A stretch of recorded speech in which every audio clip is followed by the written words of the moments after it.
முத்தப்பா வந்து is a deserving one. அவன் வந்து நான் நான் அவன அப்படி தான் பார்ப்பேன். லைக் அவனுக்குள்ள நெறைய ஆசைகள்லாம் இருக்கு இல்லையா? ஸோ அந்த ஆசையெல்லாம் தூக்கிட்டு அங்க இருந்து 24 பேருக்குமே ஒரு ஆசை இருக்கு. ஒரு ஃபினான்ஷியல் ப்ராப்ளம் இருக்கு. வீட்டு சூழ்நிலை அவன் அவன் கதைக்கு அவன் அவன் ஹீரோ. அவன் அவன் கஷ்டத்துல அவன் அவன் ஹீரோவா இருப்பான். அவனோட ஸோ அந்த 24 பேரையுமே நான் ஹீரோவா தான் நான் பார்த்தேன். ஸோ முத்து வந்து அவன் சோ டெடிகேட்டட். அதாவது நம்ம இதுக்கு பின்னாடி எப்படின்றதெல்லாம் நம்ம பார்க்க தேவையில்ல. அந்த ஒரு 3 மாசத்துக்குன்னு ஒரு எஃபோர்ட் போடுவாங்க. அந்த எஃபோர்ட்ட வச்சு தான் மக்கள் வந்து அத பார்த்து அவங்களுக்கு ஓட் போடுறாங்க. இல்லன்னா நாங்க வேணா எங்கேயாவது மிஸ் அவுட் பண்ணிடலாம். நீங்க யாருமே அத மிஸ் அவுட் பண்ணியிருந்தீங்க. இவன் கரெக்ட்டா இருக்கானா? இவன் போறானே பரவால்ல.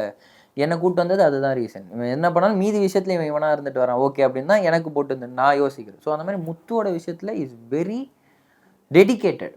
அவன் கப்புக்காக யோசிச்சத தாண்டி, அந்த ஷோக்காக அவன் ஒரு டெடிகேட்டடா இருந்தான். அவன் வந்து இருந்த வரைக்கும் ஆப்போசிட் டீம்ல வாங்கி சாப்பிட்டது கிடையாது.